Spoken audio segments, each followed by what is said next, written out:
Je vous salue encore, chers amis, en cette matinée de percée où nous croyons que Dieu est au rendez-vous pour nous faire du bien. Il est au rendez-vous avec une parole de vie, une parole dite à propos. Aujourd'hui, le thème n'est rien d'autre que garde l'ennemi à sa place. Garde l'ennemi à sa place.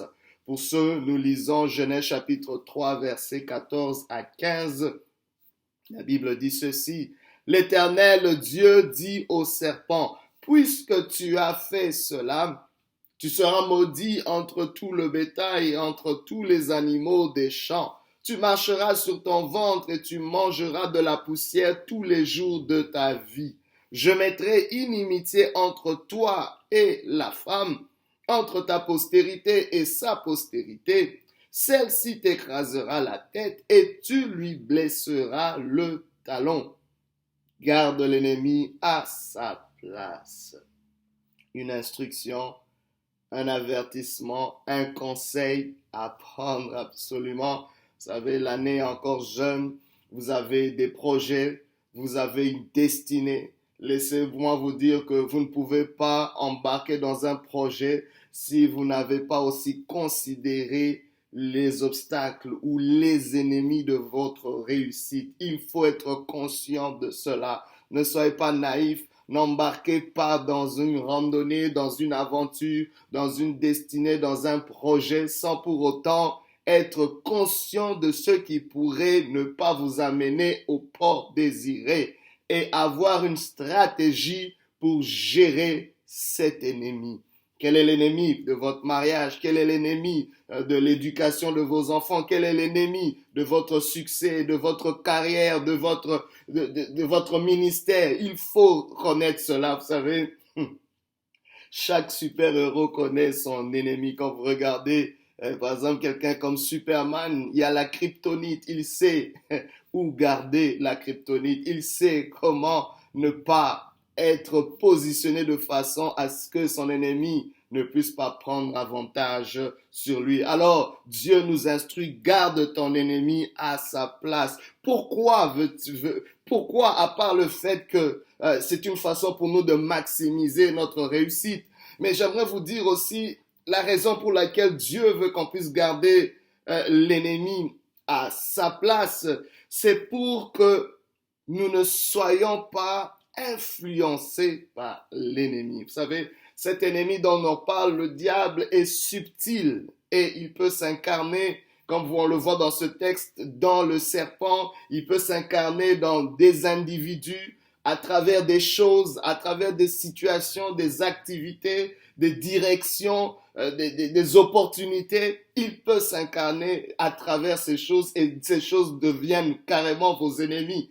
Et parfois, il va se mettre dans la peau de ceux que vous aimez pour que ça soit difficile pour vous de reconnaître que c'est l'ennemi qui est derrière. Rappelez-vous de Jésus qui pouvait dire à Pierre, arrière de moi Satan, parce que l'ennemi était derrière en train de souffleter des paroles au travers de la bouche de l'apôtre Pierre. Mais Jésus, discernant cela, savait garder l'ennemi à sa place. Pourquoi?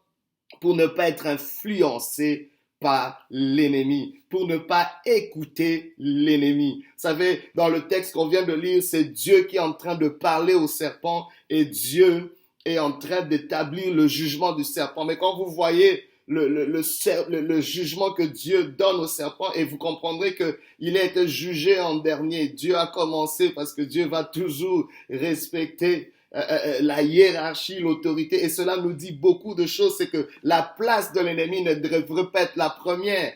Dieu n'a pas commencé à aller vers le serpent, mais il a commencé à aller vers Adam, parce que Dieu est un Dieu d'ordre. Il dit, la seule façon pour moi de rétablir l'ordre, c'est que même dans ma correction, même dans mon jugement, Dieu respectera l'ordre. Il dit, je parle d'abord au leader que j'ai établi sur la terre, l'homme, Adam, et il donne à Adam justement sa correction, il donne à Adam les conséquences de son acte, de sa rébellion. et ensuite il va vers Ève parce que Ève était sous l'autorité d'Adam. Dieu ne pouvait pas directement aller à Ève parce que les gens vont se dire, mais c'est le serpent, pourquoi est-ce qu'il n'est pas allé sur le serpent? Mais c'est Ève, pourquoi est-ce qu'il n'a pas commencé par Ève? Non, non, non, Dieu va respecter l'ordre. Si Dieu doit restaurer ta vie, il faut que Dieu respecte l'ordre et il faut que nous soyons conscients de l'ordre que Dieu a établi dans ta vie. Ainsi, bien-aimé, malgré ta chute, malgré tes faiblesses, Dieu te voit toujours dans une position de choix. Dieu te voit toujours dans une position de fils.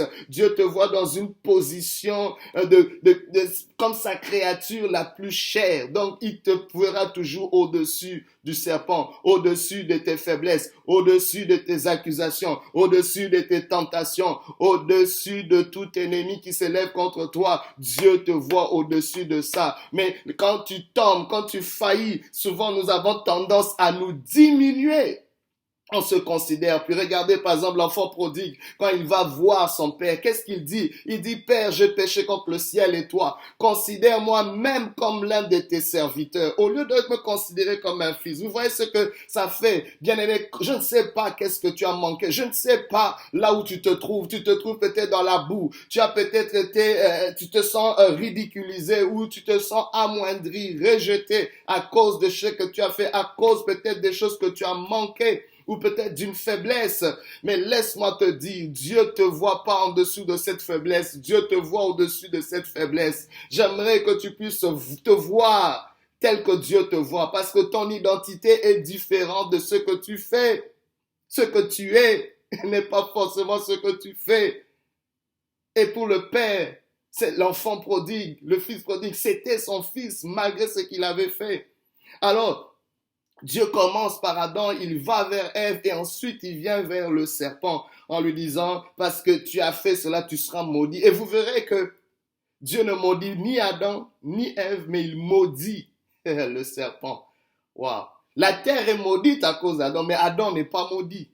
Vous comprenez la nuance? Donc, il y a toujours quelque chose où Dieu veut réussir. Pourquoi? Parce que l'image de Dieu est en l'homme. L'image de Dieu est en toi. Dieu maudit le serpent, mais il ne maudit pas l'homme.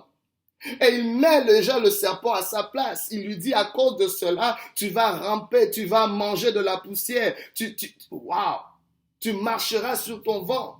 Il le met dans une position la plus proche du sol. Mais l'homme est appelé à être élevé dans la sphère où Dieu règne. C'est pour ça que la Bible déclare, quand le dernier Adam vient, Jésus-Christ, la Bible déclare nos vies sont cachées avec Christ en Dieu, dans les lieux célestes. La Bible déclare, il nous a bénis de toutes sortes de bénédictions. Jésus-Christ dans les lieux célestes. Dieu te voit là. Et c'est pour ça que la Bible va nous demander de nous affectionner aux choses d'en haut, au lieu de s'attacher sur les choses de la terre, au lieu de s'attacher sur des choses charnelles, parce que c'est là qu'il règne notre ennemi. Garde ton ennemi à sa place.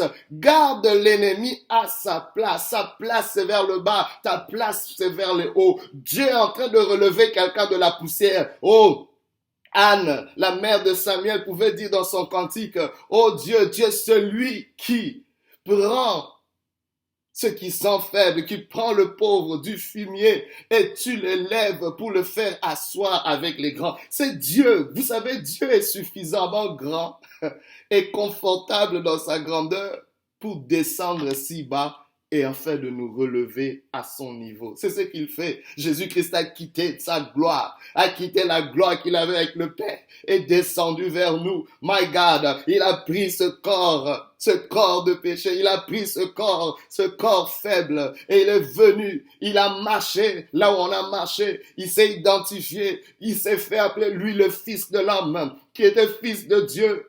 Alléluia, pour nous racheter. Il s'est identifié à toi. Il descend à notre niveau, pas pour qu'on puisse y rester, mais pour monter avec nous. Pour monter avec nous. Oh, j'aimerais que tu puisses considérer ta place et garde l'ennemi à sa place. Parce que tant aussi longtemps que l'ennemi n'est pas à sa place, l'ennemi pourra t'influencer par ses paroles. Vous savez, quand on commence à considérer l'ennemi comme son égal, quand on commence à voir l'ennemi en face, quand on commence à donner trop d'espace à l'ennemi, c'est là que l'ennemi nous affecte. Pourquoi je le dis? C'est parce que le but de cet ennemi, c'est de changer ta perception de toi-même. C'est ce qu'il a fait. Parce qu'il a une bouche, une langue fourchue. Comme tu voyais le serpent, la langue du serpent, elle est fourchue. Et la Bible l'appelle, Jésus-Christ le dit, il est le père des mensonges, le père des menteurs. Et de sa bouche ne peut sortir que du mensonge. Alors tout ennemi qui vous trompe, tout ennemi qui encourage vos doutes, qui encourage votre incrédulité, qui vous confère des mensonges, je ne sais pas à quoi il va s'incarner dans cette année dans ta vie, ou comment il est en train de murmurer, de chuchoter dans ta vie. Mais tu dois reconnaître que tout ce qui n'est pas vérité est un ennemi. Il y a un ennemi derrière, vous voyez, qui essaie de changer votre perception de vous-même, qui essaie de changer la façon dont vous vous considérez, la façon dont vous vous voyez. Parce que dès que votre identité, votre perception de vous-même est changée, que vous ne vous voyez plus comme l'image de Dieu, que vous ne vous voyez plus comme représentant de Dieu, que vous ne voyez plus comme étant lié, associé à Dieu, oh my God, c'est là que tout dérapage, c'est là que toutes sortes d'actions, c'est là que toutes sortes de dérives, c'est là que l'ennemi peut prendre du terrain. Parce que vous comprendrez que l'homme a été formé de la poussière de la terre, mais Dieu a soufflé sous ses narines, son souffle. Il y a une partie de Dieu qui élève l'homme.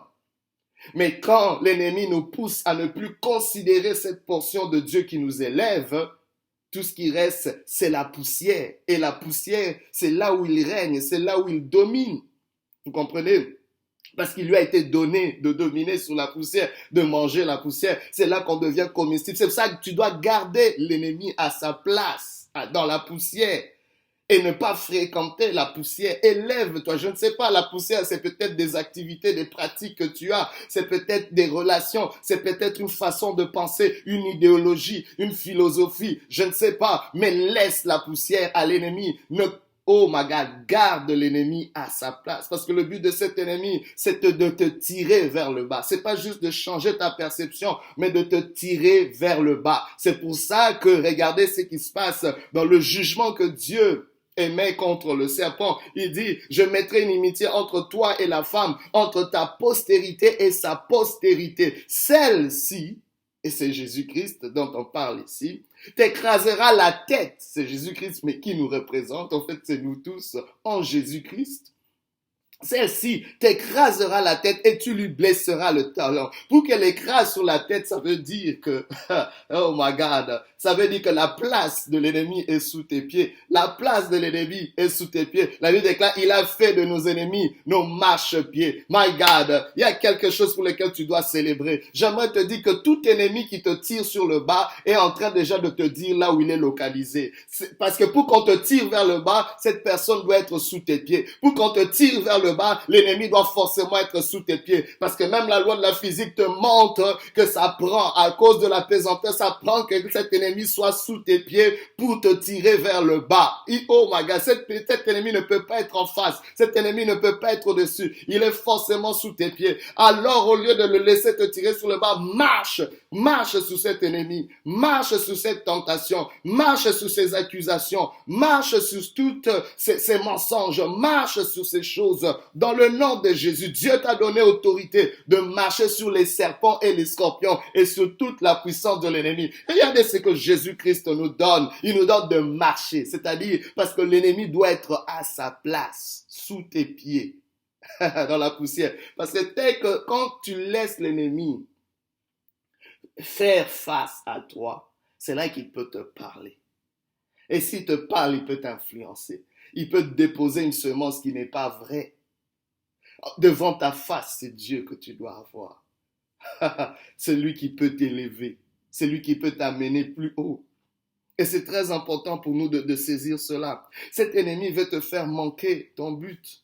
Cet ennemi, qui est cet ennemi? C'est le tentateur, l'accusateur, le séducteur, peu importe la forme qu'il peut prendre. Mais on connaît ses buts. Nous n'ignorons pas ses stratagèmes. Nous n'ignorons pas ses stratagèmes. Mais une chose, il faut garder l'ennemi à sa place. Alors comment on le fait? La Bible nous donne le nom de Jésus, le nom qui a été élevé au-dessus de tout autre nom. Vous voyez, ça prend un nom élevé, ça prend quelque chose qui est élevé pour garder l'ennemi le plus bas possible. Voilà. C'est pour ça que la Bible déclare au nom de Jésus, tout genou fléchit, c'est-à-dire tout genou qui était élevé rentre vers le bas. My God, je déclare que tout genou, toute circonstance, my God, toute montagne qui s'élève contre toi ont des genoux et doivent fléchir dans le nom de Jésus-Christ. Je ne sais pas ce qui est en train de t'accuser, je ne sais pas ce qui est en train de te rejeter, je ne sais pas ces paroles qui te poursuivent depuis ton enfance. Dans le nom de Jésus, que les genoux de ces paroles puissent se fléchir, les genoux de cette situation puissent se fléchir. Ils doivent rencontrer le sol pendant que Dieu t'élève dans les hautes sphères, dans les sommets. Alléluia. Oh my God. Un autre moyen de garder l'ennemi à sa place, c'est par la soumission à Dieu. La Bible déclare, soumettez-vous à Dieu et résistez au diable et il fuira loin de vous. Ça prend une soumission, absolument. Vous savez, cet ennemi est parfois tellement sournois que j'aimerais vous dire l'ennemi le plus fatal dans vos vies, ce n'est même pas le serpent. C'est vous-même, c'est votre chair, cette nature, cette poussière qui est en vous, qui vous combat, qui nous combat. Paul le dit en ces mots, il dit, je traite durement mon corps, afin que après avoir prêché aux autres, que je ne sois pas rejeté moi-même. Je le tiens assujetti. Donc c'est une autre façon de dire, je le garde à sa place. Tu dois garder ton corps, tes pulsions. Tu dois garder cette tendance, cette vaine manière de vivre que tu as hérité de tes pères. Tu dois le garder assujetti. Et ça va prendre de marcher par l'Esprit de Dieu pour le garder assujetti. Aujourd'hui, si tu entends la voix du Seigneur, n'endurcis pas ton cœur. Dieu a un plan merveilleux pour toi. Garde l'ennemi à sa place. Car Dieu n'a pas fini d'agir avec toi. Fais-lui confiance, obéis, et Dieu te gardera dans une place de choix. Que Dieu te bénisse et qu'il te fasse énormément du bien.